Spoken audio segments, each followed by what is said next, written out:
जय श्री कृष्णा, राधे राधे, हरि बोल। आइए मिलकर श्रवण करते हैं श्रीमद् भागवत गीता मातम अध्याय का महात्म्य 3। गणपति भगवान को प्रणाम करते हैं, गुरुदेव को याद करते हैं और शुभारंभ करते हैं।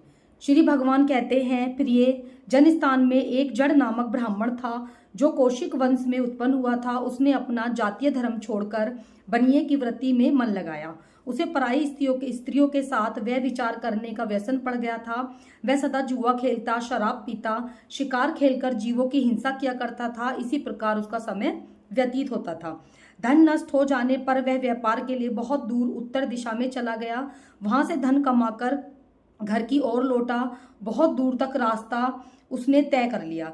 एक दिन सूर्यास्त हो जाने पर दसों दिशाओं में अंधकार फैल गया। तब एक वृक्ष के नीचे उसे कुछ लुटेरों ने उसको घेर लिया और उसका धन दबा लिया और शीघ्र ही उसके प्राण ले लिए। उसके धर्म का लोप हो गया, इसीलिए वह बड़ा भयानक प्रेत हुआ। उसका पुत्र बड़ा धर्मात्मा और वेदों का विद्वान था। उसने अब तक पिता के लौटे आने की राह देखी। जब वे नहीं आए तब उनका पता लगाने के लिए वह स्वयं भी घर छोड़कर चल दिया। वह प्रतिदिन खोज करता, मगर राहगीरों से पूछने पर भी उसे उनका कुछ समाचार नहीं मिला था। तदंतर एक दिन एक मनुष्य से उसकी भेंट हुई जो उसके पिता का सहायक था। उससे सारा हाल जानकर उसने पिताजी की मृत्यु पर बड़ा शोक हुआ। वह बड़ा बुद्धिमान था। बहुत कुछ सोच विचार कर पिता के पारलौकिक कर्म करने की इच्छा से आवश्यक सामग्री साथ लेकर उसने काशी जाने का विचार किया। मार्ग में 7-8 मुकाम डालकर वह 9वें दिन उसी वृक्ष के नीचे पहुंचा जहां उसके पिता मारे गए थे। उस स्थान पर उसने संध्या उपासना की और गीता के 3रे अध्याय का श्रवण किया। इसी समय आकाश में बड़ी भयानक आवाज आई। उसने अपने पिता को भयंकर आकार में देखा, परंतु ही अपने सामने आकाश में उसे एक सुंदर विमान दिखाई दिया जो महान तेज से व्याप्त था। उसमें अनेकों क्षुद्र घंटिकाएं लगी थी। उसके तेज से समस्त दिशाएं आलोकित हो रही थी। यह दृश्य देखकर उसके चित्त की व्यग्रता दूर हो गई। उसने विमान पर अपने पिता को दिव्य रूप धारण करके विराजमान देखा। उसके शरीर पर पीतांबर शोभा पा रहा था और मुनिजन उसकी स्तुति कर रहे थे। उन्हें देखते ही पुत्र ने प्रणाम किया। तब पिता ने उसे आशीर्वाद दिया। तत्पश्चात उसने अपने पिता से सारा वृतांत पूछा। उसके उत्तर में पिता ने सब बातें बताकर इस प्रकार कहना आरंभ किया, बेटा, देववश मेरे निकट गीता के 3रे अध्याय का पाठ करके तूने इस शरीर के द्वारा किए हुए दुष्ट जन कर्म बंधन से मुझे छुड़ा दिया है। अतः अब घर लौट जाओ, क्योंकि जिसके लिए तुम काशी जा रहे थे वह प्रयोजन तुम्हारा सफल हुआ। जिस समय तुम 3य अध्याय का पाठ कर रहे थे उसी समय तुम्हारा कार्य सिद्ध हो गया था। पिता को यूं कहने पर पुत्र ने पूछा, तात, मेरे हित के उपदेश दीजिए और कोई कार्य जो मेरे लिए करने योग्य है वो बताइए। तब पिता ने उससे कहा, अनग, तुम्हें यही कार्य फिर से करना है। मैंने जो कर्म किया है वही मेरे भाइयों ने भी किया था। इससे वे घोर नरक में पड़े हैं। उनका भी तुम्हें उद्धार करना चाहिए। तथा मेरे कुल के और भी बहुत सारे लोग हैं जो नरक में पड़े हैं। उन सबका भी तुम्हारे द्वारा उद्धार होना चाहिए। यही मेरा मनोरथ है। बेटा, जिस साधन के द्वारा तुमने मुझे संकट से छुड़ाया है उसी का अनुष्ठान करो, औरों के लिए भी करो, तथा उस अनुष्ठान को करके उसका होने वाला पुण्य उन नगरी के जीवों को संकल्प कर दो। इससे वे समस्त पूर्व जन्म मेरी ही तरह यातना से मुक्त होकर स्वर्गलोक में जाएंगे और श्री विष्णु भगवान को प्राप्त होंगे। पिता के ऐसे संदेश सुनकर पुत्र ने कहा, तात, यदि आपकी ऐसी इच्छा है तो आपकी इच्छा मैं जरूर पूरी करूंगा। तो मैं समस्त नगर की जीविकाओं को नरक से उद्धार कर दूंगा। यह सुनकर उसके पिता बोले, बेटा, एवं मस्तु, तुम्हारा कल्याण हो। मेरा अत्यंत प्रिय कार्य संपन्न हो गया। इस प्रकार पुत्र को आश्वासन देकर उसके पिता भगवान विष्णु के परम धाम को चले गए। तत्पश्चात वह भी लौटकर जनस्थान में आया और परम सुंदर भगवान श्री कृष्ण के मंदिर में उनके समक्ष बैठकर पिता के आदेश अनुसार गीता के 3रे अध्याय का पाठ करने लगा। उसने नगरी जीविका का उद्धार करने की इच्छा से गीता पाठ जनित द्वारा पुण्य संकल्प करके दे दिया। इसके बीच में भगवान विष्णु के दूत यातना भोगने वाले नरक के वासियों को छुड़ाने के लिए यमराज के पास गए। यमराज के नाना प्रकार के सत्कारों से उनका पूजन किया और कुशलता पूछी।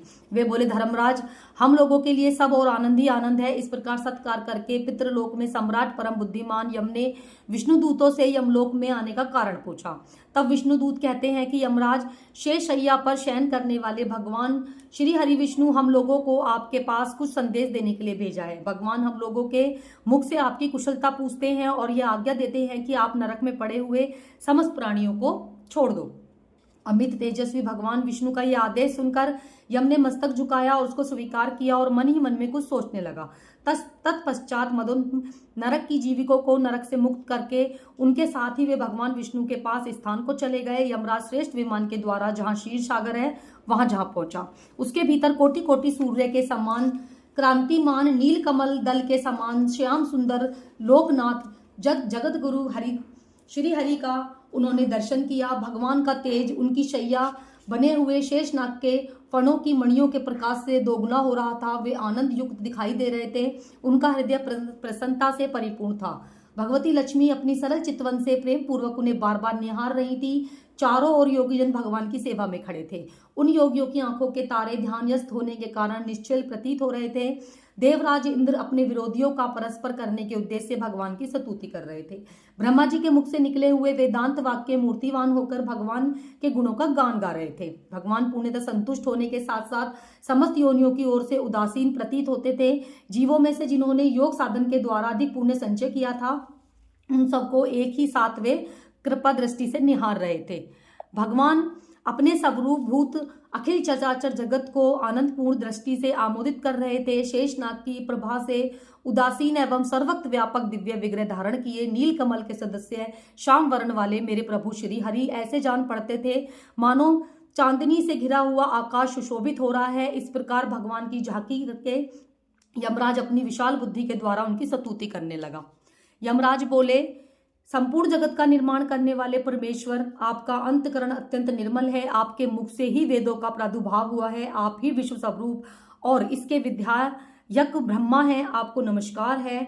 अपने बल पर और वेग के कारण जो अत्यंत दुर्धर्ष प्रतीत होते हैं, ऐसे देववंदरों का अभिमान चूर करने वाले भगवान विष्णु, मैं आपको बारंबार नमस्कार करता हूँ। पालन के समय सत्य में शरीर धारण करने वाले विश्व के आधारभूत सर्वव्यापी हरि को मैं नमस्कार करता हूँ। समस्त देहधारियों के पातक राशियों को दूर करने वाले परमात्मा को प्रणाम करता हूँ। जिनके ललाटवर्ती नेत्र की तनिक सा खुलने पर भी आपकी लपेट निकलने लगती हैं, उन रुद्रधारी आप परमेश्वर को मैं नमस्कार करता हूँ। आप संपूर्ण विश्व गुरु आत्मा महेश्वर समस्त वैष्णव जनों का संकट से मुक्त करके उन पर अनुग्रह करते हैं। आप माया से विस्तार को प्राप्त हुए अखिल विश्व के व्यापक होकर भी कभी माया और अथवा उससे उत्पन्न होने वाले गुणों से मोहित नहीं होते। माया तथा मायाजनी गुणों से बीच में स्थिर होने पर भी आप पर उनमें किसी का प्रभाव नहीं पड़ता। आपकी महिमा का अंत नहीं है, क्योंकि आप असीम हैं। आप वाणी के विषय कैसे हो सकते हैं, अतः मेरा मौन रहना ही उचित है। इस प्रकार स्तुति करके यमराज ने हाथ जोड़कर कहा, जगत गुरु, आपके आदेश से इन जीवों को गुण रहित होने पर भी मैंने छोड़ दिया है।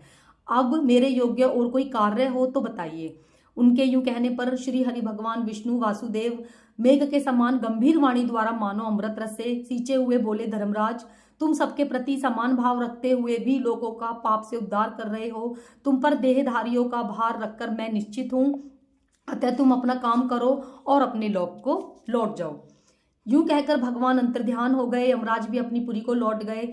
तब वह ब्राह्मण अपनी जाति के समस्त नगरी के जीवों को नरक से उद्धार करके स्वयं भी श्रेष्ठ विमान द्वारा श्री विष्णु भगवान के धाम को चला गया। ये था श्रीमद् भगवद गीता के 3 अध्याय का महात्म्य। भगवान श्री कृष्ण के मुख से जो हमने गीता के अध्यायों का श्रवण किया है, उसको पढ़ने से, उसका ज्ञान प्राप्त करने से किसके पाप कैसे नष्ट हुए, ये महात्म्य हमें यही बताते हैं। जय श्री कृष्णा, राधे राधे, हरि बोल।